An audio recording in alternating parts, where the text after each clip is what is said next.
Phần 5. Thiết lập mối quan hệ chắc chắn và luôn nở nụ cười trước những hỗn loạn của cuộc đời. Chương 1.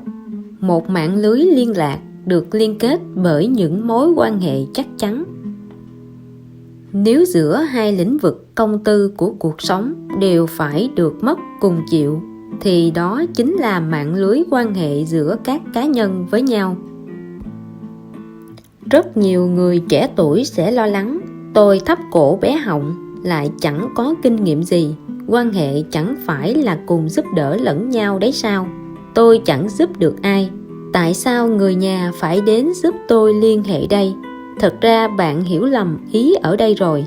Để bạn và những mối quan hệ của bạn có thể kéo dài trước năm 30 tuổi thì cần dựa vào năng lực, sau 30 tuổi dựa vào quan hệ. Tại sao lại là sau 30 tuổi? Chính là vì đợi bạn và mạng lưới quan hệ của bạn cùng nhau phát triển, năng lực của mọi người đều phát triển rồi. Cho nên, khi bắt đầu thành lập các mối quan hệ, bản thân bạn phải nhiệt tình, đóng góp của bạn càng lớn, giá trị càng cao. Ngược lại, người khác sẽ sẵn sàng thay bạn trả giá càng cao. Mỗi ngày bạn đều phải liên lạc với bố mẹ, thường xuyên giao lưu với bạn bè thân thiết. Thỉnh thoảng cũng cần gửi một vài tin nhắn hỏi thăm tới những người bạn ít khi liên lạc, nhưng tuyệt đối đừng quay đầu tìm lại người yêu cũ. Đàn ông muốn nắm bắt trái tim phụ nữ, nhất định không thể ăn mặc quá cách biệt với cô ấy. Phụ nữ muốn nắm bắt trái tim phụ nữ, ít nhất cũng không thể ăn mặc đẹp hơn người ta. Đừng ở đâu cũng giao lưu vu vơ giống như đang mắc chứng rối loạn ám ảnh, cưỡng chế xã hội vậy.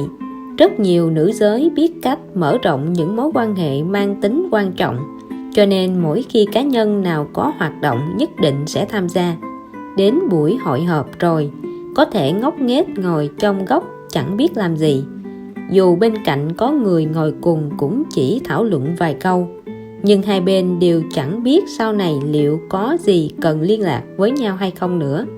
Cách thức giao lưu này chỉ giúp bạn có những liên lạc vô tâm của cộng đồng vô dụng, chứ thật sự không phải là những liên lạc chân thành bạn cần. 10 luật của những mối quan hệ trong kinh doanh. 1. Muốn có cá thì phải nghĩ như một con cá. 2. Đừng lúc nào cũng thể hiện sự thông minh của mình cho người khác. 3. Để đối phương làm lãnh đạo, bản thân sẵn sàng làm người hỗ trợ. 4. Không để ai vào mắt sẽ khiến bạn thất bại trong nháy mắt. 5. Thường xuyên tranh luận với người khác, bạn mãi mãi khó có thể thắng được. 6. Trọng điểm quá rõ, kết thúc không hay. 7. Nguyên tắc con nhím, đảm bảo khoảng cách phù hợp. 8. Tạo nên một đối thủ chỉ cần bạn tạo một bức tường khoảng cách. 9. Khiêm tốn không hề sai, đừng đòi hỏi hoàn hảo. 10. Lỡ miệng khác hoàn toàn với việc không nói gì. Tại sao bằng giá nào cũng phải làm như vậy? Bởi vì bạn phải xứng đáng với lương tâm của chính mình. Muốn trở thành một chuyên gia của các mối quan hệ cá nhân, bước đầu tiên chính là phải xác định hệ thống giá trị của bạn. Nếu bạn không làm rõ những điều đó thì rất khó để hiểu thấu ý nghĩa cuộc sống, chứ đừng nói tới cảm giác thành công. Ít nhất kế hoạch công việc có thể khiến độ nhiệt tình của một người kéo dài thêm 3 phút. Viết nháp mục tiêu không chỉ thúc giục bản thân mà còn có thể khiến người khác nhìn ra bạn cần những gì. Chỉ cần bạn thường xuyên trao đổi với họ, người bạn đó tự nhiên sẽ biết bạn gặp phải khó khăn gì, và rồi dựa vào mối quan hệ rộng của mình tới giúp bạn sớm đạt được giấc mơ. Đặc tính mạng lưới quan hệ cá nhân là mỗi thành viên đều là người lớn cả rồi. Nếu bạn có thể giữ được phiên bản mới đây nhất của mạng lưới thì không khó tìm ra thời khắc sắp tới mình làm nhân vật chính. Hãy dùng cho thật tốt nguồn lực các mối quan hệ cá nhân của bạn. Đưa ra một tấm biểu đồ mạng lưới quan hệ cá nhân, bạn sẽ thấy bản thân xuất hiện trong một nguồn lực tự nhiên đa dạng hóa và cảm nhận sâu sắc. Dù ở trong tình trạng quan hệ xã giao nào, muốn mở rộng mối quan hệ cá nhân, trước hết phải học cách giới thiệu bản thân mình, phải cố gắng bất ngờ giành chiến thắng, khiến đối phương chắc chắn phải nhớ đến bạn và nhớ đến hình tượng chính diện của bạn. Tại sao chúng ta thường bỏ lỡ rất nhiều cơ hội mở rộng các mối quan hệ? Chính là vì chúng ta thường dùng thời gian vàng bạc của mình để vắt óc suy nghĩ mà vẫn tìm không ra một câu mở đầu ấn tượng cho phù hợp. Dù chủ động hay bị động bắt chuyện đều có thể cầu được ước thấy. Nếu bạn có thể đạt đến tình trạng này thì dù có bỏ bạn một mình ở đâu đi nữa, bạn cũng có thể mau chóng tham gia vào tình huống ở đó. Sau đó tùy theo ý muốn của bạn mà mở rộng các mối quan hệ vì cuộc sống và sự nghiệp của bản thân, xây dựng một rồi lại thêm một cơ hội phát triển tốt đẹp lạ thường. Nếu có người chủ động chạy tới chào hỏi bạn, vậy đó nhất định là một người hào hiệp.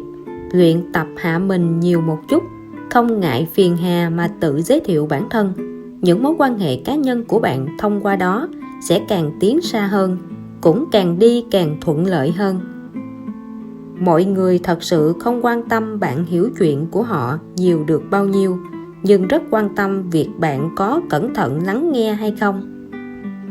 Sau khi bạn chắc chắn việc có thể nói với đối phương thì hẵng nói.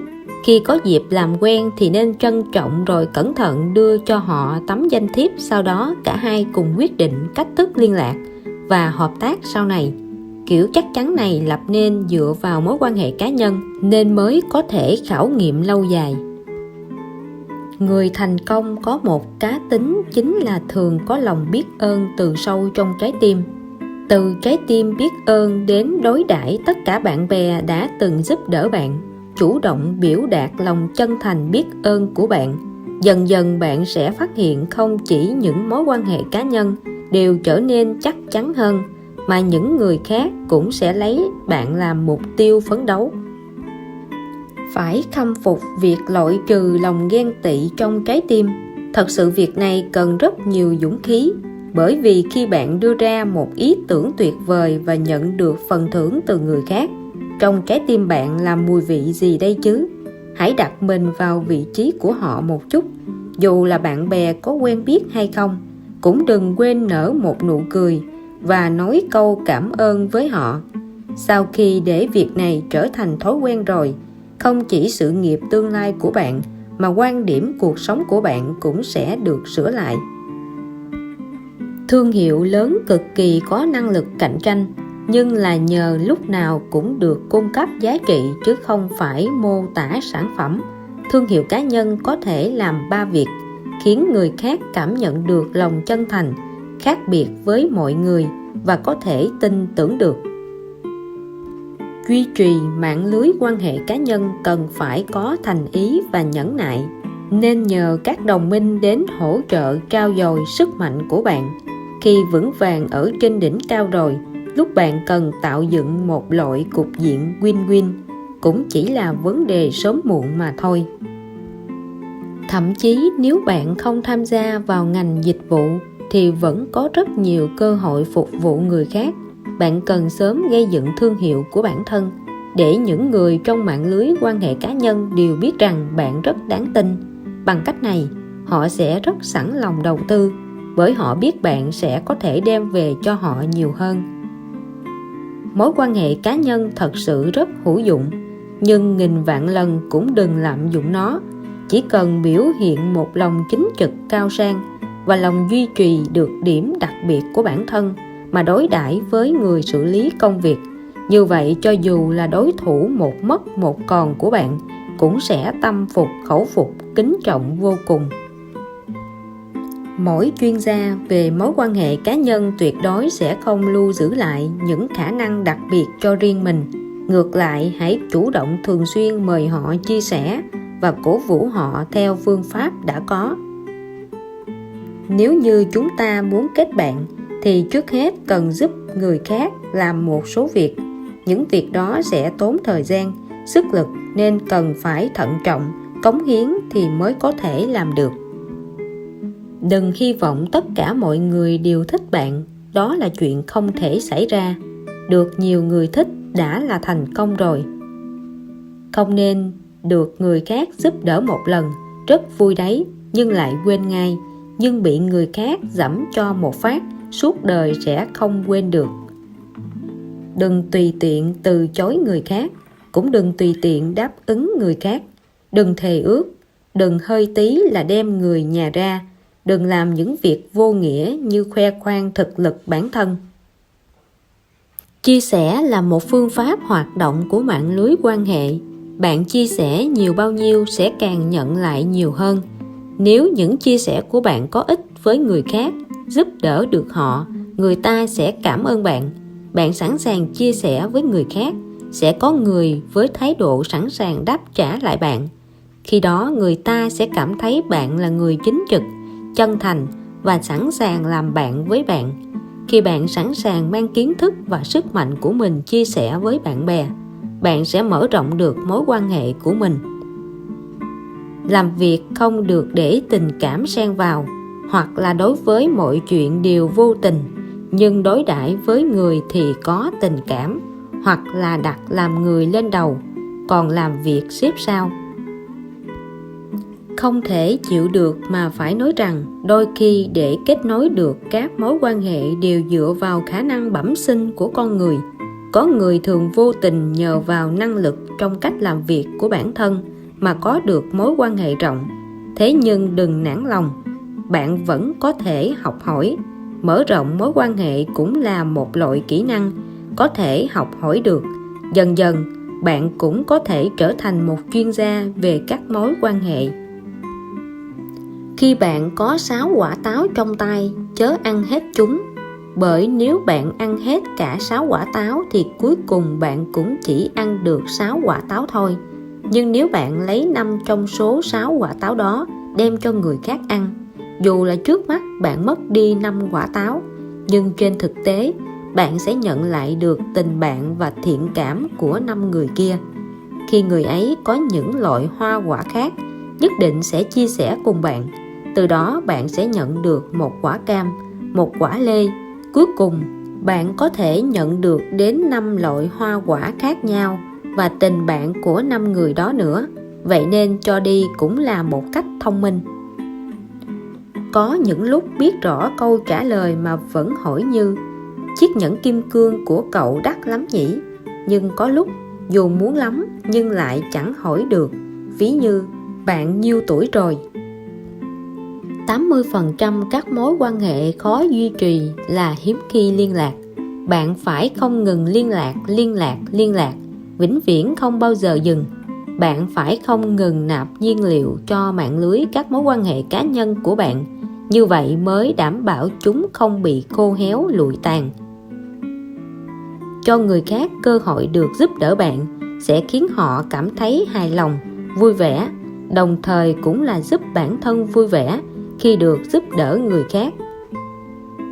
Ra vẻ không đối hoài đến niềm vui của người khác, đó là lăng mạ người ta. Người mà mình không thích có thể đáp lại họ bằng nụ cười im lặng.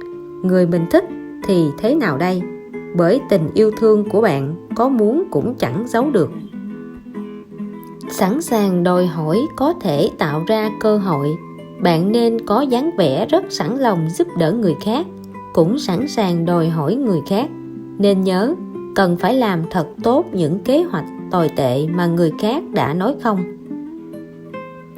Trong các cuộc nói chuyện giữa bạn bè, đừng nói những lời ác ý, cũng đừng phàn nàn, mà nên thúc đẩy tình bạn của cả hai. Giảm thiểu những lời phàn nàn chính là khâu quan trọng nhằm thúc đẩy mối quan hệ cá nhân. Càng nói ra nhiều lời tốt đẹp thì đến một câu ác ý cũng chẳng nói ra được. Trong cuộc sống đừng chỉ chú tâm làm thêm, trong việc kết giao cá nhân cũng cần bớt đi một chút, thường xuyên phải thanh lọc lại mới có thể nhẹ nhàng thoải mái bước tiếp trên con đường sau này. Điều cấm kỵ nhất trong giao tiếp giữa các mối quan hệ cá nhân chính là sự lạnh nhạt. Bạn cần phải học cười. Nụ cười có thể thay đổi bản thân. Cười có thể đem đến năng lượng cho người khác. Cười có thể tạo nên một không khí tốt đẹp. Cười có thể mang tới sự hài lòng cho người khác. Cười là nấc thang của thành công. Thành công của một người chỉ dựa vào 15% kỹ năng nghiệp vụ của người đó. 85% còn lại phải dựa vào mối quan hệ cá nhân và năng lực hành vi ứng xử của họ. Đừng vì những bất đồng nho nhỏ mà rời xa người bạn thân thiết của mình. Cũng đừng vì những oán hận nho nhỏ mà quên đi đại ơn của người khác. Nói năng đừng có tính chăm chọc, đừng gây tổn thương, đừng khoe tài cán bản thân, đừng khơi ra chuyện xấu của người khác, tự nhiên sẽ có thể biến địch thành bạn. Khoảng cách ngắn nhất giữa hai điểm hoàn toàn không phải là một đường thẳng. Trong mối quan hệ giữa người với người khi làm việc cũng vậy. Chúng ta rất khó làm tốt mọi chuyện liền một mạch từ đầu đến cuối. Có lúc khi làm việc chúng ta sẽ gặp phải rất nhiều khó khăn, trở ngại. Cũng có lúc chúng ta không nhất định phải quá cứng nhắc, mạnh mẽ. Chúng ta có thể lựa chọn vượt qua khó khăn nào, trở ngại nào. Có lẽ làm việc như vậy sẽ càng thuận lợi hơn. Phải để lại ấn tượng sâu đậm cho người khác. Cốt yếu là khác với mọi người. Để chứng minh rằng bạn có thể khác với mọi người thì bạn phải thật sự là chính mình. Là chính mình mới thật thu hút. Điểm độc đáo của bạn chính là nguồn năng lượng mạnh mẽ nhất. Giữa người với người là sự tương tác qua lại lẫn nhau. Cái gọi là tặng người ta bó hồng thơm ngát trên tay chính là đạo lý. Nếu chúng ta chỉ muốn nhận mà không muốn cho đi, vậy thì chính là một người ích kỷ. Mà một người ích kỷ thì không thể có được những người bạn chân chính. Chủ động giúp đỡ đối phương và cũng đừng từ chối sự giúp đỡ của bạn bè. Con người càng giúp đỡ nhau sẽ càng thêm thân thiết, càng ngại ngần thì sẽ càng xa cách hơn mà thôi. Nỗ lực để bản thân cho đi nhiều hơn những gì mình được nhận, bởi vì nhờ vào những giá trị tồn tại của người khác thì nhiều người mới liên hệ với bạn. Cho nên hãy cân nhắc đến người khác nhiều hơn bản thân mình. Đừng thấy người ta trẻ mà khinh thường non nớt. Đừng thấy người ta già mà khinh yếu. Đừng thấy đi trước người ta mà bô bô ra ngoài. Đừng thấy người ta đi sau mà đem ra nhạo báng. Đừng thấy người ta trên cao mà cho rằng không hợp. Đừng thấy người ta dưới thấp mà tự cho là người không đáng. Khi người ta nhìn bạn, chỉ cần 10 giây thôi, tiềm thức của họ sẽ quyết định có thích bạn hay không. Quyết định như vậy là dựa trên ấn tượng giao tiếp. Không có loại quan hệ cá nhân nào đủ để bạn giấu đi sự cô đơn. Tất cả các mối quan hệ cá nhân đều rất mỏng manh, yếu đuối. Tận sâu bên trong con người bạn rất rõ ràng. Nếu trong một đám đông, bạn cũng chỉ ở cùng một nhóm người xa lạ, đối với bản thân bạn mà nói, bạn cũng chỉ là một người lạ mà thôi. Năng lực lắng nghe cũng thường bị rất nhiều người bỏ qua. Lắng nghe người khác khi nói chuyện thật ra rất có lợi. Phải trở thành người xây dựng nội dung. Cách thường gặp nhất là trở thành một chuyên gia.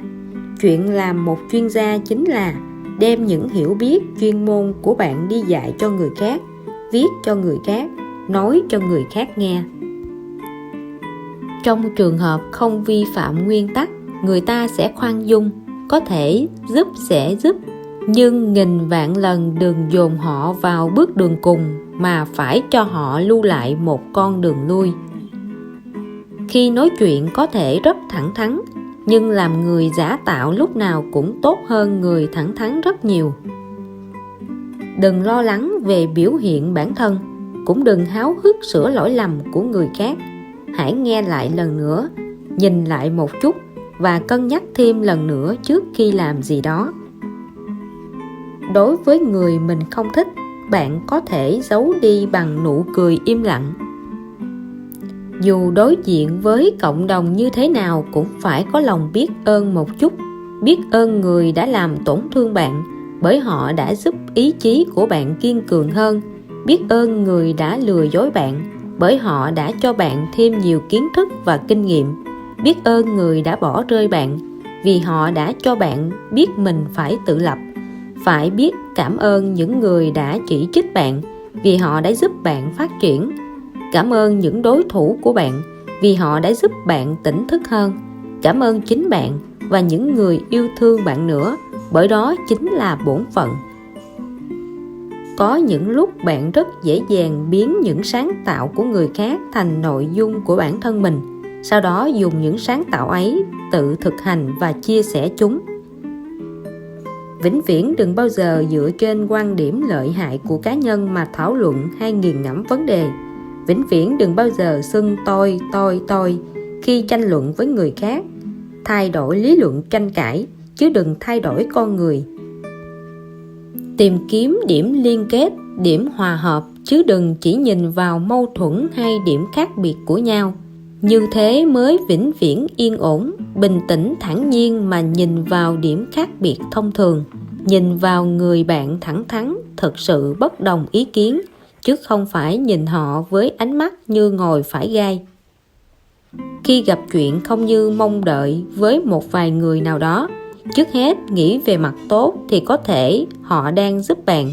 Khách quan mà nói, điều đó không có hại cho bạn, mà nghìn vạn lần đừng tưởng tượng người khác có ý đồ xấu. Đừng chỉ giữ liên lạc với những người trẻ vô danh. Bạn cần phải chuyển dần sự chú ý đến những người quan trọng một chút. Như vậy cuộc sống của bạn sẽ đa dạng và bạn bè xung quanh cũng rất tốt đối với bạn. Vĩnh viễn đừng bao giờ cho rằng những người kết giao với bạn đều ngốc hơn bạn, đều đần hơn bạn, đều dễ dàng bị lôi kéo hơn bạn. Dù có tự bịt mắt mình lại cũng không có nghĩa thế giới này hoàn toàn là bóng tối. Che mắt những người khác rồi hoàn toàn không có nghĩa là ánh sáng thuộc về bản thân bạn. Nếu như có người đòi hỏi món đồ gì đó từ bạn, hãy nở nụ cười đầy hy vọng với anh ta và nói: bạn muốn lấy gì ra đổi với tôi? Chương 2. Gắn gượng nở một nụ cười đầy tâm trạng. Đừng tầm thường, giả vờ giả vịt. Đừng biến thành người dễ mũi lòng và dễ cảm động. Bạn phải tin vào sự ấm áp, tốt đẹp, chân thành, tự trọng và kiên cường. Những từ này đều có từ rất lâu rồi. Đừng phiền muộn, trống rỗng, ngơ ngác mà hủy hoại bản thân mình, làm tổn thương người khác. Bạn có thể phàn nàn, nhưng phải nhớ đừng phàn nàn quá nhiều.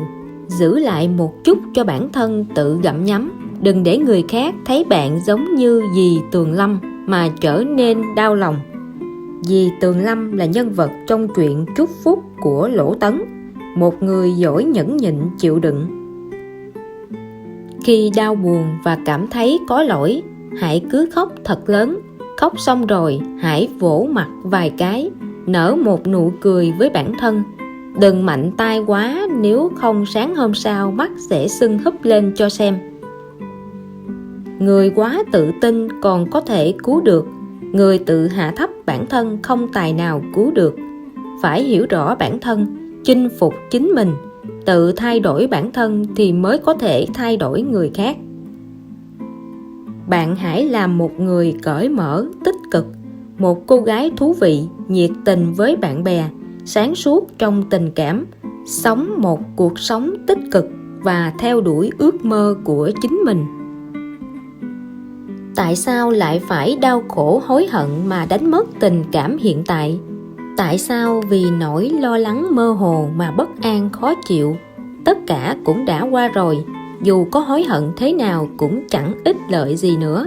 Tương lai vẫn là giấc mơ chưa thể chạm tới, dù lo lắng thế nào cũng là nỗi lo lắng buồn rầu vô ích. Hãy sống cho hiện tại thì mới có thể cảm nhận được cuộc đời thật sự tươi đẹp dường nào. Nhưng đương nhiên, người hiểu biết thì phải tổng hợp lại những kinh nghiệm đã trải qua để đề phòng những rủi ro trong tương lai. Bạn không thể thay đổi được môi trường xung quanh, nhưng bạn có thể thay đổi chính bản thân mình. Bạn không thể thay đổi sự thật, nhưng bạn có thể thay đổi thái độ. Bạn không thể thay đổi quá khứ, nhưng bạn có thể thay đổi hiện tại.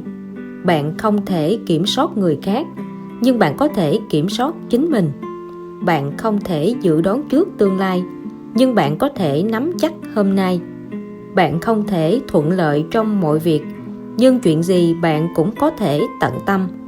Bạn không thể kéo dài sinh mệnh của mình, nhưng bạn có thể quyết định độ rộng sinh mệnh ra sao. Bạn luôn luôn phải tha thứ cho mọi chuyện, dù cho họ có xấu xa bao nhiêu, hay thậm chí là từng làm tổn thương bạn thế nào. Bạn nhất định phải buông bỏ, như vậy mới có thể thực sự vui vẻ được. Căn bản bạn không cần thiết phải quay đầu nhìn xem những người lăng mạ bạn là ai, đúng không? Nếu như có con chó điên cắn bạn một phát, lẽ nào bạn cũng phải chạy lại cắn nó một miếng mới chịu? Sống được thêm một ngày chính là có phúc khí lắm rồi, thế nên hãy trân trọng điều đó. Khi chúng ta khóc vì mình không có lấy một đôi giày, chúng ta mới phát hiện có người còn chẳng có một đôi chân trọn vẹn. Khi trong tay bạn có một món đồ, bạn chỉ có thể sở hữu món đồ đó. Nếu như bạn đồng ý buông tay, bạn sẽ có cơ hội lựa chọn món đồ khác. Trái tim sẽ thực hiện những ý định của bản thân cho tới khi chết mới thôi. Nếu bạn không muốn từ bỏ, sự hiểu biết của bạn cũng chỉ đạt đến một mức độ nhất định mà thôi. Mọi người trên thế giới này lúc nào cũng phải giữ cho mình tính hiếu kỳ như một đứa trẻ, phải nỗ lực hết sức tìm hiểu về những lĩnh vực mình không biết. Như vậy lúc nào cũng sẽ cảm thấy cuộc sống thật vui vẻ. Hãy học cách cười vui vẻ dù là trong hoàn cảnh nào đi nữa. Phẫn nộ sẽ chỉ khiến bạn trở nên xấu xa mà thôi.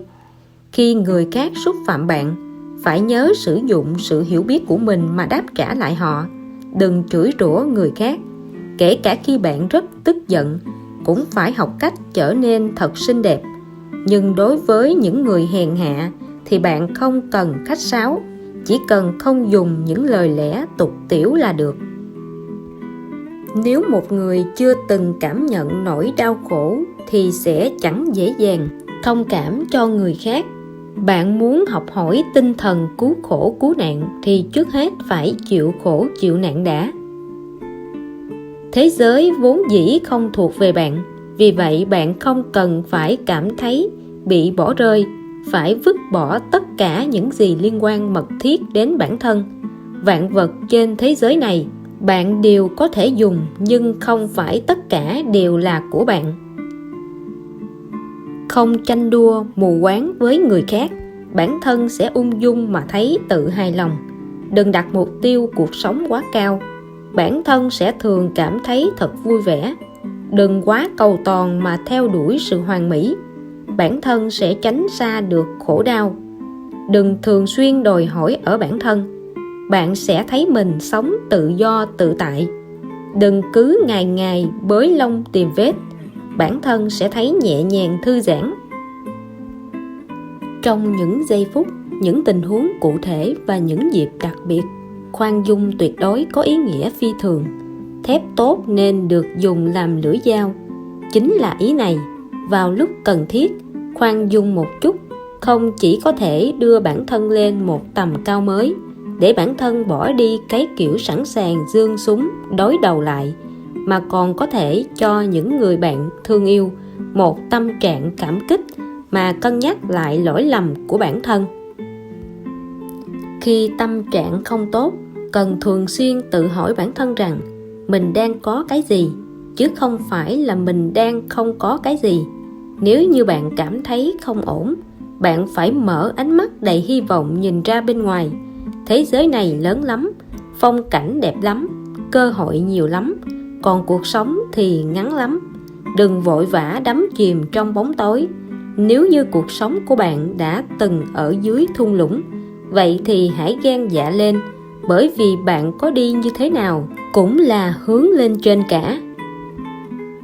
Những người quá nhạy cảm với cuộc sống sẽ rất khổ sở, bởi vì quá dễ bị ảnh hưởng bởi tâm trạng của người khác. Người nhạy cảm lúc nào cũng hay tưởng tượng vớ vẩn, kết quả là mắc kẹt trong tâm trạng hỗn loạn, không thể nhúc nhích được. Có lúc so với người quá nhạy cảm, thà làm kẻ ngốc còn hơn. Trên thế giới này chẳng có ai bị người khác xem thường vĩnh viễn, cũng chẳng có ai vĩnh viễn được người khác hâm mộ mãi. Khi bạn nói thật nhiều, người khác sẽ chỉ trích bạn. Khi bạn nói ít đi, người khác cũng sẽ chỉ trích bạn. Khi bạn im lặng, người khác cũng vẫn muốn chỉ trích bạn. Trên thế giới này, không có ai là không bị chỉ trích cả. Bạn phải bao dung cho những người có ý kiến không giống bạn. Như vậy ngày ngày mới có thể trôi qua. Nếu bạn luôn nghĩ phải thay đổi họ, bạn sẽ rất đau khổ. Cần học cách nhẫn nhịn và bao dung với họ như thế nào mới được. Tất cả mọi đau khổ đều có dụng ý. Đây là Thượng Đế đang tức giận với bạn, để giao cho bạn trách nhiệm nặng nề. Chỉ cần dùng loại tâm trí này để đối mặt với bất kỳ khó khăn hay vận xui nào, thì bạn nhất định có thể chịu đựng được càng nhiều khổ cực.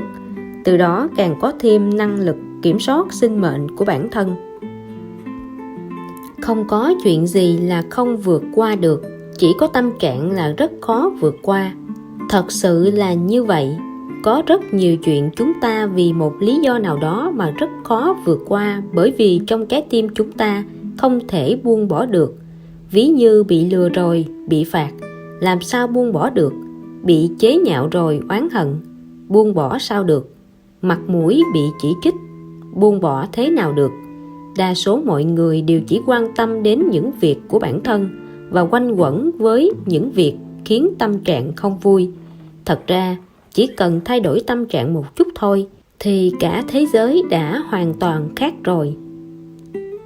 Rất nhiều người luôn đợi bản thân có cảm giác tích cực rồi mới đi thực hiện hành động. Những người này đang đầu đuôi lẫn lộn mất rồi. Hành động tích cực sẽ dẫn đến những ý nghĩ tích cực, mà ý nghĩ tích cực mới dẫn đến một thái độ sống tích cực. Những người tích cực coi thất vọng là bàn đạp của thành công và chuyển hóa những thất vọng đó thành cơ hội. Người tiêu cực coi thất vọng là những cản trở của thành công, rồi sẽ cơ hội theo đó mà lặng lẽ tan biến.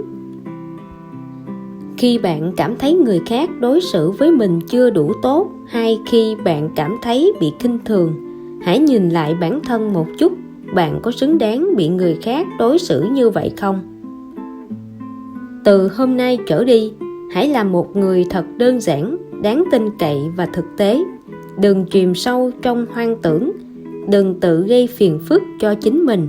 Phải vui vẻ, tích cực, kiên nhẫn, ấm áp, chân thành, thành thật, bình tĩnh, hào phóng, khoan dung, có cảm xúc cân bằng. Đối với cuộc sống lúc nào cũng phải tràn đầy hy vọng. Đối với tình thế khó khăn và thử thách, hãy luôn nở nụ cười. Hãy đọc nhiều những cuốn sách tích cực hơn. Ăn ít đi một chút, nhưng phải ăn ngon một chút.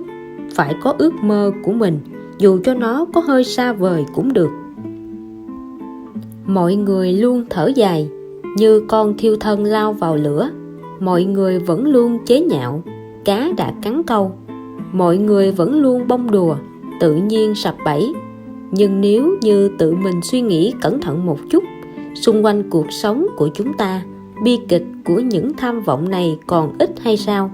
Con người không bao giờ bằng lòng, luôn như con rắn muốn nuốt trọn con voi. Linh hồn con người bản thân nó đã khó dạy bảo, đến cuối cùng sẽ mất đi sự tự do chân chính. Lúc cần thiết phải biết cảnh báo với tham vọng không tốt của bản thân. Đừng lúc nào cũng bất mãn với người nhà. Bạn cần thường xuyên xem xét lại bản thân mới đúng. Bất mãn với người nhà chỉ làm khổ bản thân bạn mà thôi. Điều đáng tiếc nhất trong cuộc sống là dễ dàng từ bỏ những điều không nên bỏ, khăng khăng ngoan cố với những điều không nên kiên trì như thế. Bạn phải học cách thể hiện tình cảm ra. Có vui vẻ mới có thể nhảy chân sáo hát một bài.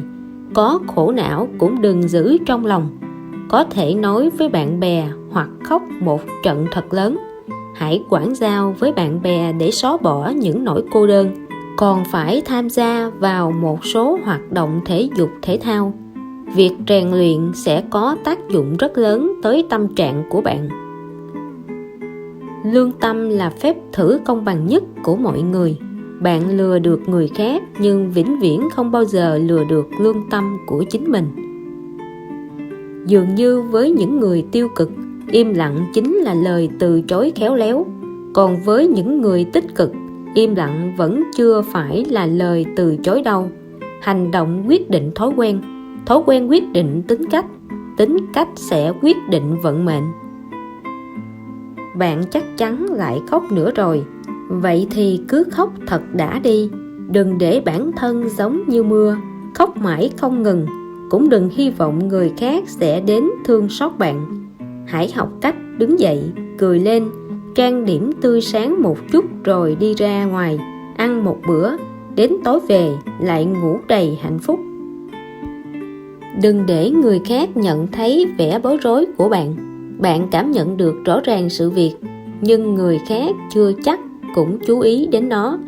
Khi bạn đứng trước đám đông nói chuyện mà mặt đỏ tía tai, người nghe có thể chỉ thấy bạn hai má đều ửng hồng mà thôi. Con người cũng giống như những cái chai, vậy tại sao bạn phải đựng thuốc độc chứ? Trái tim bạn cũng vậy, tại sao phải đầy phiền não? Khi bạn vui vẻ thì phải nhớ rằng niềm vui này không kéo dài mãi mãi. Khi bạn đau khổ phải nhớ rằng nỗi đau khổ này cũng không kéo dài mãi mãi. Bạn phải học được cách chấp nhận đau khổ. Có những lời nói nhẹ nhàng phù hợp giữ lại nơi trái tim. Có những nỗi khổ chẳng nói chẳng rằng mà quên đi mất. Khi trải nghiệm qua, bạn đã trưởng thành rồi. Tự bản thân mình biết là tốt. Có rất nhiều thay đổi, bạn không cần tự nói ra, người khác cũng vẫn nhận thấy. Hãy coi những khó khăn như là khảo nghiệm cho bản thân mình. Gặp khó khăn mà lùi bước, khó khăn sẽ càng tìm đến cửa. Nhưng nếu không có cách nào chống đỡ những khó khăn trước mắt thì cũng đừng cố gắng kháng cự, nếu không sẽ chỉ còn là thịt nát xương tan. Nếu như bạn không cho phép bản thân được buồn phiền, người khác vĩnh viễn cũng không thể làm bạn buồn phiền được. Vẻ đẹp, kiến thức, tiền bạc, rất nhiều chuyện khác nữa đều là do tự nhiên định trước. Đừng nghĩ rằng trái tim đầy ghen tị của bạn có thể thay đổi được điều gì. Con đường đời mỗi người đều là do trái tim dẫn đường chỉ lối, cho nên dù bản thân có ở trong tình trạng đau khổ thế nào, trái tim bạn cũng sẽ không để cho ý nghĩ tiêu cực bao vây. Trong tim bạn không thù hằn với ai, mỗi ngày trôi qua sẽ luôn tuyệt vời. Nếu một người yêu một người, đừng quan tâm người họ yêu là ai, cũng không nên tính toán những sai lầm của họ. Nếu một người được một người khác yêu thương, đó luôn là chuyện cực kỳ vui vẻ. Cảm thông là mức độ cao nhất của lòng vị tha. Lòng cảm thông có thể khiến bạn và người khác hạnh phúc, nhưng điều này cũng cần rèn luyện. Bạn hãy bắt đầu từ việc quan tâm những người ở bên cạnh, xem họ cần gì và làm họ hài lòng.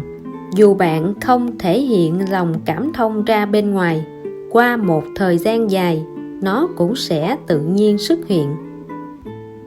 Hãy nhớ rằng người vui vẻ không phải họ không có những nỗi đau, mà họ không để những nỗi đau ấy kiểm soát mà thôi.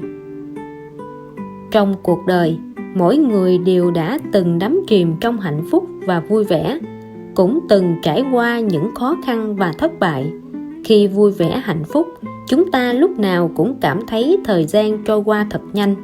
Còn khi đau khổ buồn phiền, chúng ta lại phàn nàn một ngày mà cứ như trôi qua cả năm. Ông trời rất công bằng, hạnh phúc và đau khổ vốn luôn đi liền với nhau. Đau khổ thường tồn tại song song với hạnh phúc. Chúng ta có hưởng thụ hạnh phúc cũng phải học cách chấp nhận thương đau.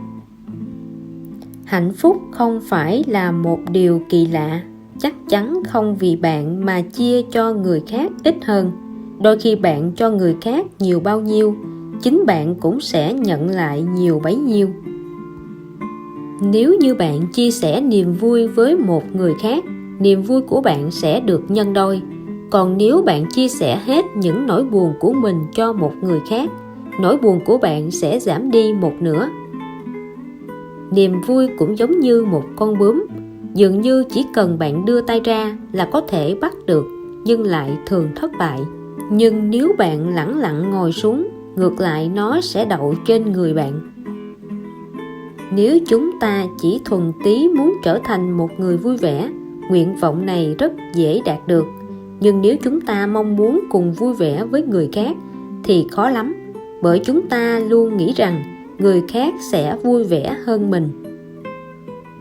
Mỗi ngày như một con ruồi mơ hồ tìm kiếm những người vui vẻ, cuối cùng lại chẳng tìm được gì, bởi vui vẻ thật sự không tồn tại khắp nơi, mà phải do bản thân tự tạo ra.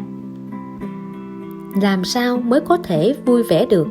Vứt bỏ hận thù, rời xa phiền não, sống đơn giản, không màng danh lợi, thường xuyên nghĩ cho người khác, nở nụ cười thường xuyên hơn, yêu thương từ trái tim.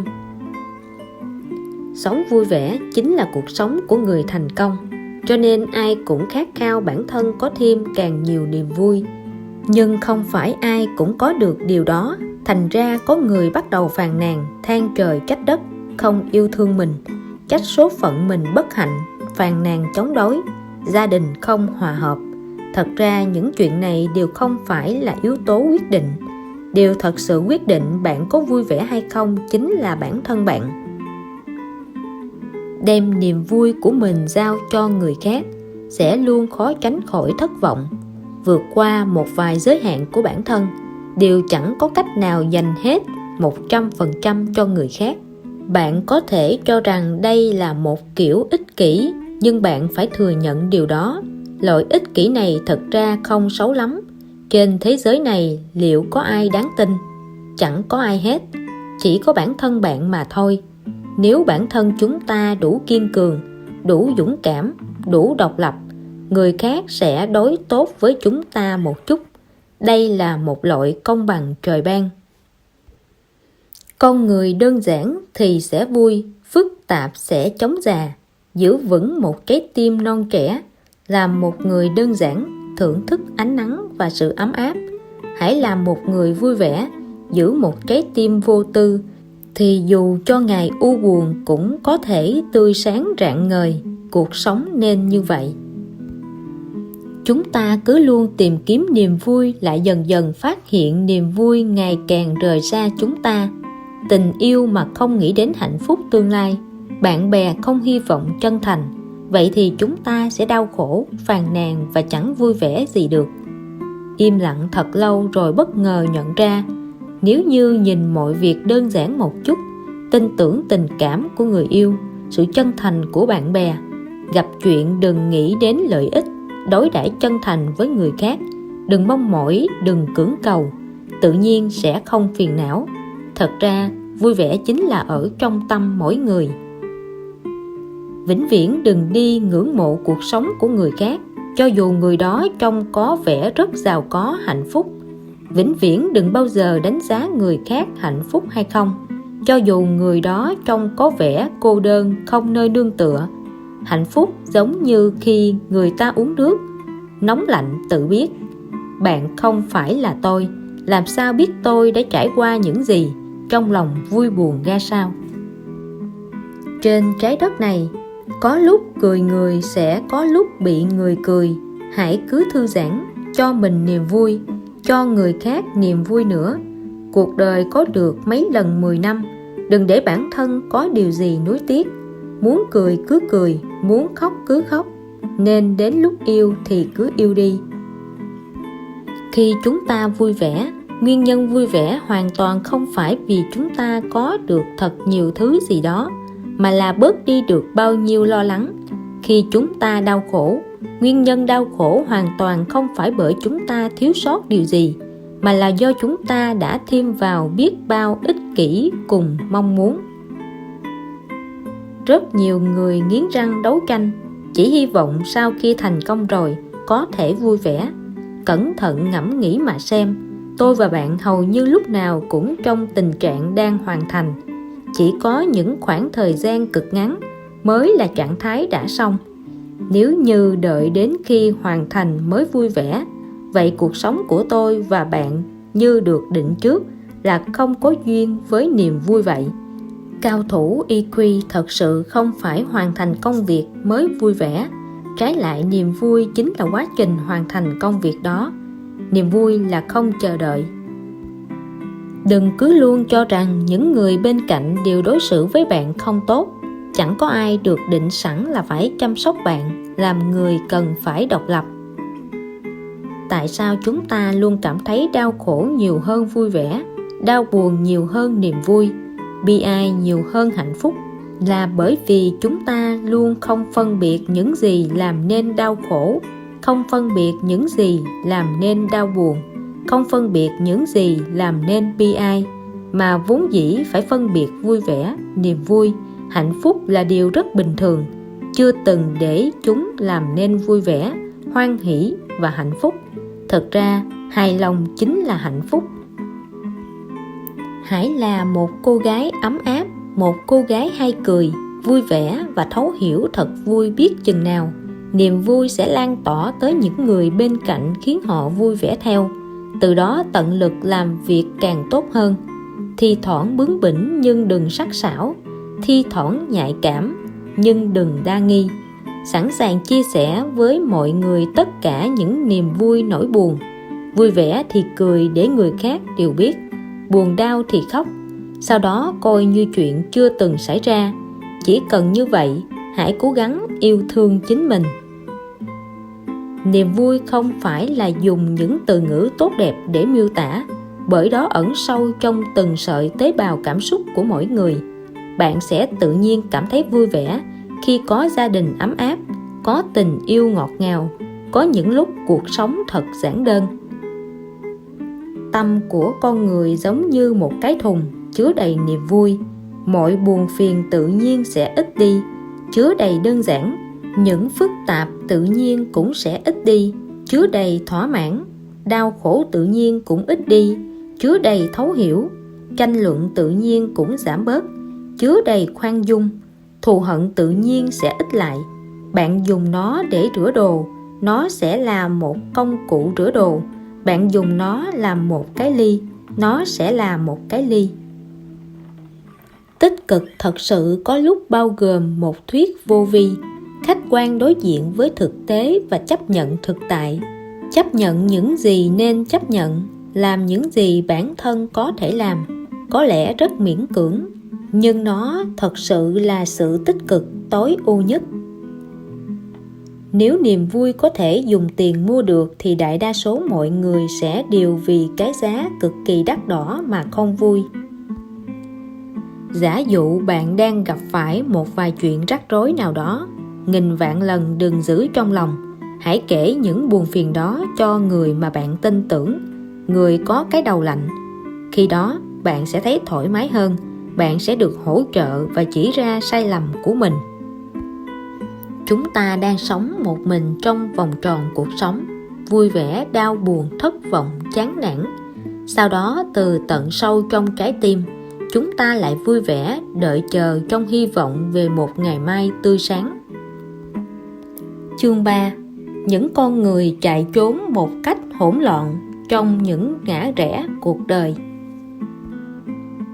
Cuộc đời mỗi con người có lẽ đều rất khó lựa chọn, bối rối khi gặp rắc rối.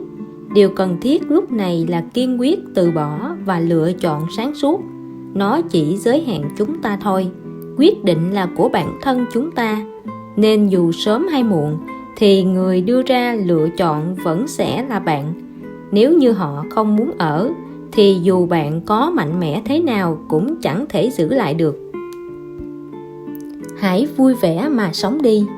Con người sống vốn đã chẳng dễ dàng gì, nên có bao nhiêu lựa chọn mà mỗi lần đều chọn đúng là chuyện không thể. Bạn phải biết rằng lựa chọn sẽ theo bạn cả đời. Dũng cảm đối diện, liều lĩnh mà lựa chọn. Chỉ cần vẫn còn lựa chọn thì rõ ràng bạn vẫn còn cơ hội. Chỉ cần còn có lựa chọn, con người ta chắc chắn sẽ hạnh phúc, bởi còn có nhiều cơ hội đang đợi nữa mà. Cố gắng lên. Khi phát hiện trước mắt bạn còn lại một con đường có thể đi, đừng than trời trách đất. Suy nghĩ cho kỹ, nhất định là lúc nào đó bạn đã chọn không đúng. khi có nhiều sự lựa chọn. Khi bạn càng nhỏ, lựa chọn của bạn càng nhiều. Sau khi lựa chọn phương án đúng rồi, bạn có thể sẽ có thêm nhiều lựa chọn hơn nữa. Nếu lựa chọn không tốt, có thể sẽ khiến bản thân bị đưa đến ngõ cụt. Cho nên bạn có muốn đổ lỗi cho ai thì đổ, nhưng đó đều là những trải nghiệm của bản thân. Có oán giận người khác cũng không làm bạn vui vẻ hơn hay kiểm soát được sự tức giận. Đã lựa chọn con đường đi của chính mình rồi thì đừng hối hận. Đối mặt với nó thật tốt, bởi lẽ phía sau vẫn sẽ không ngừng xuất hiện những câu hỏi nhiều lựa chọn. Mặc dù hiện tại bạn có lẽ đang đi trên một con đường bạn không thích, nhưng vẫn còn cơ hội thay đổi ở phía sau. Khi chưa xác định được bước tiếp theo cần phải làm gì, trước mắt hãy sắp xếp thứ tự công việc là lựa chọn tốt nhất. Con đường đời không sợ đi chậm, chỉ sợ phải dừng lại thôi. Chỉ dừng một lát, tất cả mọi chuyện đều phải mất thời gian bắt đầu lại. Chúng ta đều phải chết, nhưng không phải ai cũng đã từng sống thật sự.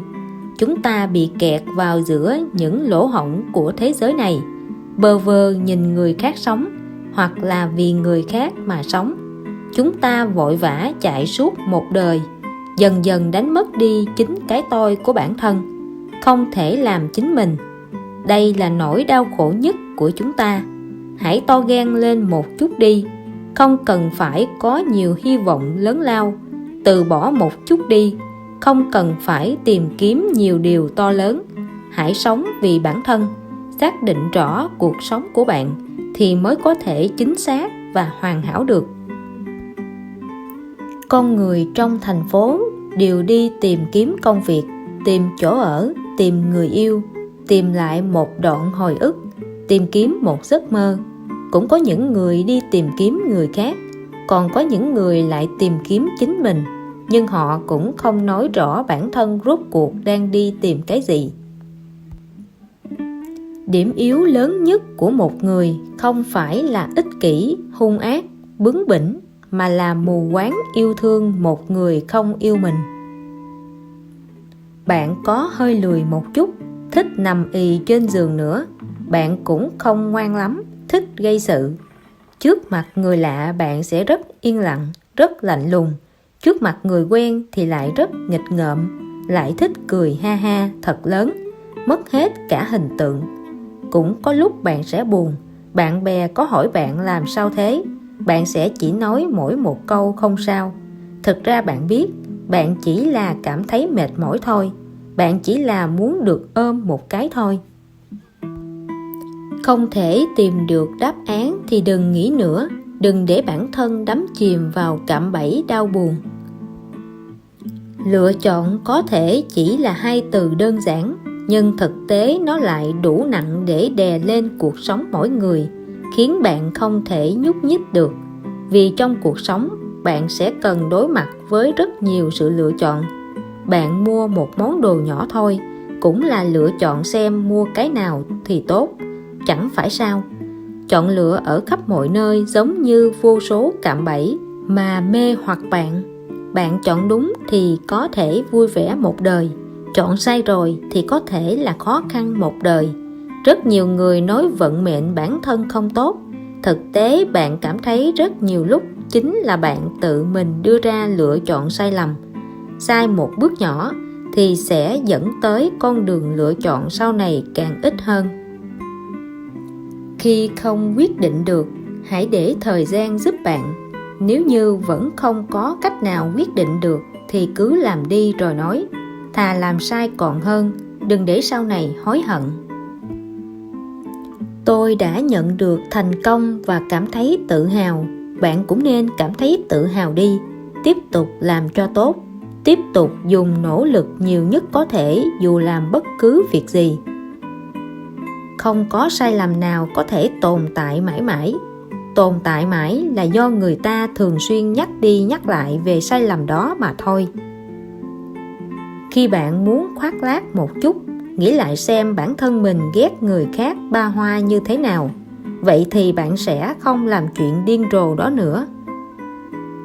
khiến thế giới cúi đầu trước bạn là một kiểu hống hách, nhưng để bản thân buông tay chịu thua là một sự can đảm. Thời điểm quan trọng là lý do chiến thắng của người phụ nữ tài năng. Càng ít tự thương hại, tự ái, càng dễ dàng hạnh phúc. Chắc chắn người phụ nữ đã nếm trải những thiệt thòi sẽ càng có lợi hơn một chút. Quan trọng hơn cả chính là làm những việc chưa từng làm. Những giá trị tích lũy được trong quá khứ sẽ góp phần giúp cho tương lai của bạn. Những sai lầm đã mắc phải, một số bởi quá muộn, một số vì né tránh quá kỹ, một số là do mù tịch nên đứng tránh qua một bên. Chúng ta cứ sai như vậy một lần lại một lần, nhưng từ chỗ không biết đến chỗ rút ra bài học, rồi từ đó mà tiếp tục làm để phản ánh năng lực bản thân. Trong cuộc sống, dù có bất ngờ mất đi thứ gì đi nữa thì tất cả đều là lỗi của bản thân, không liên quan đến người khác. Hãy học cách sửa chữa từ những lỗi lầm đó, liên tục trau dồi cho đến khi không phạm phải một sai lầm như thế nữa. Đừng đổ lỗi lên vai người khác để tránh mất đi cơ hội học hỏi kinh nghiệm. Khi đối mặt với áp lực, đừng mất bình tĩnh. Có thể đây chỉ là một trải nghiệm nhỏ trong cuộc sống của bạn thôi. Hãy tin tưởng vào bản thân, chuyện gì cũng có thể giải quyết tốt được hết. Mau chóng giải quyết xong thì hảo hán có thể lên lương sơn rồi. Thời thế tạo anh hùng, nghịch cảnh dẫn đến thành công. Chỉ khi có áp lực, con người mới có động lực. Cuộc sống không có diễn tập, mỗi ngày đều là tường thuật trực tiếp. Trong cuộc sống, nếu như lỡ chọn sai phương hướng thì dừng lại cũng chính là để bước tiếp. Cuộc sống cũng giống như tình yêu, bỏ lỡ tình yêu cũng như bỏ lỡ cuộc sống.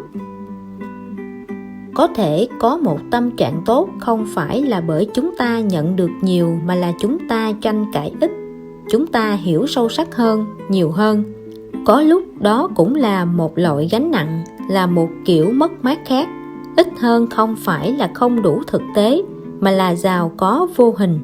Nhiều lúc đánh giá tình hình để nắm bắt cơ hội. Nếu lựa chọn từ bỏ thì phải hiểu từ bỏ không có nghĩa là bạn thất bại hoàn toàn, mà là mở rộng cơ hội để nhận lại nhiều hơn. Khi làm một việc, đừng quan tâm nó có bao nhiêu khó khăn, có kết quả hay không. Điều đó không quan trọng, dù thất bại cũng không đáng trách. Quan trọng là bạn có dũng khí cởi bỏ những ràng buộc và khích lệ bản thân dũng cảm đối mặt hay không mà thôi. Nhiều lúc chúng ta không thiếu phương pháp mà thiếu đi dũng khí để quyết định bước tiếp. Khi bắt đầu việc gì đừng thận trọng quá, khi thực hiện đừng nhìn trước ngó sau. Như vậy chuyện gì cũng có thể làm được. Nhiều khi cuộc sống giống như một trận chiến, chúng ta luôn là kẻ khát khao thắng lợi, nhưng cũng đừng từ chối thất bại. Mất đi cảm xúc rồi, vẫn còn tâm trạng. Lý tưởng vỡ tan rồi, vẫn còn ý tưởng tồn tại. Cơ hội mất đi, vẫn còn có số phận. Thậm chí đau khổ trải qua lần nữa in dấu sâu đậm. Chúng ta không cần phải cố quên đi, không cần phải vạch vết thương của mình cho người khác xem. Nỗi đau thật sự là ở trong tim chúng ta. Hãy luôn tin tưởng, chỉ cần kiên cường, chúng ta sẽ không thể bị đánh bại hoàn toàn. Dù tài năng, kiến thức có cao siêu đến đâu, nhưng nếu thiếu đi sự nhiệt tình thì chẳng khác gì việc đói mà ăn bánh vẽ trên giấy, chẳng có ích lợi gì. Sự nhiệt tình giống như một thỏi nam châm thu hút mọi người và có thể thay đổi những tình huống xung quanh bạn. Một ý tưởng tốt thì sẽ có rất nhiều tiền, nhưng nhận ra những người có cách nghĩ này thì thật sự vô giá. Khi biến một nỗi nhớ bé nhỏ trong trái tim thành hành động, nó dễ dàng trở thành thói quen. Từ thói quen sẽ hình thành nên tính cách, mà tính cách chính là sự quyết định thành bại trong cuộc sống của bạn. Khoảng cách giữa tự đánh bại bản thân và bị người khác đánh bại cách nhau rất xa. Thế giới này không hề nằm trong lòng bàn tay của những kẻ hay chế nhạo. Nó nằm gọn trong tay những người có thể sống mà chịu đựng nụ cười chế nhạo, chịu đựng sự chỉ trích và luôn không ngừng tiến về phía trước. Thành công cần có chi phí, thời gian cũng là một loại chi phí. Trân trọng thời gian chính là tiết kiệm chi phí. Hành động là liều thuốc chữa trị những hoảng sợ, nhưng do dự trì hoãn lại không ngừng nuôi dưỡng sợ hãi. Thế giới này không dùng phần thưởng để khích lệ cho sự nỗ lực trong công việc. Phần thưởng chỉ dùng để tặng cho thành quả đạt được mà thôi. Người tích cực nhìn thấy cơ hội trong khó khăn, người tiêu cực lại luôn nhìn thấy khó khăn trong mỗi cơ hội. Sở dĩ các vĩ nhân đều vĩ đại là vì khi gặp khó khăn họ bắt tay cộng tác với người khác. Khi người khác mất đi tự tin, họ liền quyết định lại mục tiêu hiện tại của bản thân. Khi bạn cảm thấy mệt mỏi hay bế tắc, hãy đi học cái gì đó. Học tập chính là trang bị tốt nhất của bạn. Kiên trì là yếu tố cốt lõi lớn nhất của thành công. Tựa như chỉ cần gặp ở cửa đủ lâu, giọng nói đủ lớn, cuối cùng sẽ thức tỉnh được người khác. Hối hận là một loại cảm xúc hao mòn tinh thần. Hối hận so với mất mát càng mất mát nhiều hơn, so với lỗi lầm càng sai nhiều hơn. Cho nên đừng bao giờ hối hận. Có vui vẻ sẽ có khổ đau. Sau cơn mưa trời lại sáng. Nếu như sau cơn mưa vẫn là mưa, nếu như sau khi đau buồn vẫn là đau buồn, hãy để bản thân học cách dễ dàng đối mặt với sự ra đi của người khác, nở một nụ cười tìm kiếm một người chưa xuất hiện. Mỗi người đều có những năng lực tiềm ẩn, chỉ là rất dễ bị thói quen che giấu đi, bị thời gian làm cho nhạt nhòa, bị lười biếng ngấm ngầm phá hoại. Khi ảo giác và thực tế gặp nhau, luôn luôn rất thống khổ, hoặc là bị nỗi đau hạ gục, hoặc bạn sẽ bước lên trên những thống khổ đó mà đi. Tình yêu thật sự là không quá chú ý đến những náo nhiệt, không quá chú ý đến sự phô trương, không quá chú ý đến những phồn hoa, lại càng không quá chú ý đến những câu nói đùa. Hãy đưa ra quyết định xem bạn là ai, không phải với những năng lực bạn có, mà là lựa chọn của chính bạn. Sống cần có một cái đầu tỉnh táo để biết phân biệt chuyện lớn chuyện nhỏ, cần có ý chí mạnh mẽ chống cự lại sức hút của những chuyện nhỏ. Đừng vì trốn tránh chuyện lớn mà tập trung vào chuyện nhỏ. Sống phải có dũng khí hơn người, buông tay chuyện nhỏ để tìm kiếm những thành công lớn. Khi đứng trước những ngã rẽ cuộc đời, hãy cố gắng đưa ra những lựa chọn sáng suốt nhất, vì đó là cuộc đời của bạn. Lựa chọn thế nào sẽ quyết định cuộc sống như thế. Cuộc sống hôm nay là do những lựa chọn của chúng ta từ 3 năm trước quyết định nên, mà lựa chọn hôm nay của chúng ta cũng sẽ quyết định cuộc sống chúng ta 3 năm sau. Chúng ta phải lựa chọn tiếp xúc với những thông tin mới nhất, hiểu được xu thế mới nhất, từ đó càng tạo dựng tương lai tốt đẹp hơn cho bản thân. Quá trình lựa chọn cũng chính là quá trình từ bỏ. Một lựa chọn mang tính khả thi đồng nghĩa với việc từ bỏ những lựa chọn mang tính khả thi khác. Logic này mang tới một loại tình thế khó khăn. Lựa chọn càng nhiều, mất đi cũng càng nhiều, càng hối hận lại càng đau khổ. Giống như Terrain có miêu tả, xung quanh tôi đều là những chiếc hố, nơi nào cũng chỉ không ngừng thoát nước. Thế giới rộng lớn, mênh mông cả biển người. Thế giới biến hóa buộc chúng ta phải không ngừng đưa ra những lựa chọn trên hành trình cuộc sống. Thật ra, bản chất của cuộc đời con người chính là không ngừng lựa chọn. Mỗi khi chúng ta dừng lại giữa những ngã rẽ cuộc đời, người điều khiển chính là bản thân chúng ta. Chúng ta cần tự mình lựa chọn xem phải đi về hướng nào. Trong cuộc sống, những gì chúng ta được ban cho là có giới hạn. Những gì thuộc về chúng ta phải trân trọng. Đừng cho rằng mình vốn đáng được nhận. cũng đừng đi nài nỉ gì hết. Có lúc buông tay mới là lựa chọn tốt nhất. Một cuộc sống đầy những hứa hẹn luôn là sau khi chúng ta đưa ra những lựa chọn hoàn hảo. Cuộc sống giống như một cốc cà phê nhàn nhạt, hãy từ từ nhấp nháp. Bạn sẽ thấy trong hương vị của nó tràn ngập mùi vị ngọt ngào, đặc biệt thật sự đáng nhớ mà chỉ cà phê mới mang lại. Trong đắng có ngọt, trong ngọt có đắng, trăm vị cuộc đời đều hòa quyện lại trong đó. Đường có vị ngọt, cà phê mang vị đắng. Chúng ta không có cách nào thay đổi được, nhưng chúng ta có thể lựa chọn cách sử dụng chúng để điều chỉnh hương vị cốc cà phê cuộc đời của chúng ta cho thật tuyệt vời. Hãy hòa tan hương vị đặc biệt của bản thân bạn vào với cuộc đời. Từ khi sinh ra cho tới khoảnh khắc khi chết đi, chúng ta phải đưa ra hơn 20 triệu sự lựa chọn. Có người được tự do lựa chọn, cũng có người không được lựa chọn tự do. Dù thế nào đi chăng nữa, trên thế giới này đầy ắp những sự lựa chọn.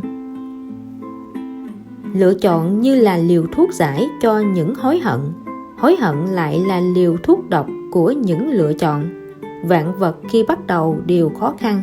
Dù làm việc gì, dù là ai cũng đều có lần đầu tiên. Khi chúng ta lần đầu tiên đưa ra lựa chọn hẳn đều không có chút chắc chắn nào. Có thể lựa chọn lần này, tương lai chúng ta sẽ hối hận, thậm chí còn hối hận ngay giây phút chúng ta đưa ra lựa chọn. Nhưng việc chúng ta phải làm là đối mặt với hiện tại, chấp nhận hiện tại, dùng những lựa chọn để đối mặt với chính những lựa chọn của bản thân. Không nhận được cũng đừng cưỡng cầu, buông tay mới là lựa chọn tốt nhất. Khuôn mặt chúng ta là do trời phú, không ai có thể quyết định được. Có lẽ cũng có vài người dung mạo không xinh đẹp lắm, cũng không cần vì vậy mà cảm thấy quá tự ti, bởi ông trời rất công bằng. Khi một cánh cửa đóng lại, một cánh cửa khác sẽ mở ra. Tâm hồn đẹp đẽ sẽ chiến thắng tất cả những vẻ đẹp bên ngoài. Các loài nhím gai trong đại dương, bên ngoài trông rất đẹp, nhưng toàn thân nó đều là độc. Chỉ cần tiến lại gần thì chắc chắn sẽ chết. Cuộc đời này ngắn lắm. Chúng ta không cần phải vì thứ gì đó mà bôn ba khắp nơi. Có lẽ buông tay sẽ giúp chúng ta nhận lại được nhiều hơn. Nằm trong quá trình của cuộc sống là những lựa chọn rồi lại lựa chọn. Có lẽ chúng ta vì lựa chọn của bản thân mà cảm thấy thỏa mãn, bởi thời gian đã chứng minh rằng nó đúng. Cũng có thể chúng ta vì chính những lựa chọn của mình mà u sầu ảo não, bởi kết quả không như chúng ta từng kỳ vọng.